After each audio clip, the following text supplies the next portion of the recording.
আবার আবহাওয়ার কিছুটা পরিবর্তন। দক্ষিণবঙ্গে হঠাৎ শীত কিছুটা থমকে দাঁড়ালো, তবে এটা খুব সাময়িক। হাওয়া অফিস বলছে আগামী 5 দিন উত্তর ও দক্ষিণবঙ্গের জেলাগুলিতে রাতের তাপমাত্রায় বড় কোনো পরিবর্তনের সম্ভাবনা নেই, সামান্য তাপমাত্রা বাড়ার সম্ভাবনা। আবহাওয়া দপ্তর বলছে দক্ষিণবঙ্গের জেলাগুলিতে কুয়াশা থাকবে। সকালের দিকে হালকা থেকে মাঝারি কুয়াশার কারণে দৃশ্যমানতা কমতে পারে 999 মিটার থেকে 200 মিটার পর্যন্ত। উত্তর 24 পরগনা, বীরভূম, মুর্শিদাবাদ ও নদিয়া এই সব জেলাগুলিতে অধিক কুয়াশার দাপট থাকবে। আজ থেকে তাপমাত্রা কিছুটা ঊর্ধ্বমুখী হতে পারে। নতুন সপ্তাহে 2 ডিগ্রি সেলসিয়াস বাড়ার সম্ভাবনা রয়েছে কলকাতা সহ দক্ষিণবঙ্গের জেলাগুলিতে। আগামী সপ্তাহের মাঝামাঝি অবধি শীতের দাপট সামান্য কম থাকবে, তবে শীত হাওয়া হওয়ার কোনো পূর্বাভাস আপাতত নেই। আবহাওয়া দপ্তর সূত্রে খবর, দক্ষিণ বঙ্গোপসাগরে তৈরি হওয়া নিম্নচাপ গভীর নিম্নচাপে পরিণত হয়েছে, যা ধীরে ধীরে পশ্চিম ও উত্তর পশ্চিম দিকে অগ্রসর হবে। যদিও এর সরাসরি কোনো প্রভাব এই রাজ্যের উপর পড়বে না।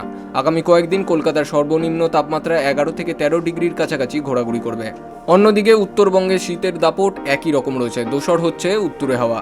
উত্তরবঙ্গে ঘন কুয়াশার সতর্কতা জারি করা হয়েছে একাধিক জেলায়। দার্জিলিং, উত্তর দিনাজপুর, দক্ষিণ দিনাজপুর, মালদা এবং কুচবিহার ও জলপাইগুড়িতে সতর্কতা রয়েছে। বাকি জেলাগুলিতেও হালকা থেকে মাঝারি কুয়াশা থাকবে। উত্তরবঙ্গে সর্বত্র শুকনো আবহাওয়া থাকবে।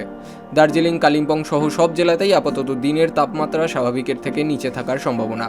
উত্তরবঙ্গে সমতলের কোচবিহার, উত্তর ও দক্ষিণ দিনাজপুরে শীতল দিনের মতো পরিস্থিতি থাকবে। Bureau report, big news Bangla.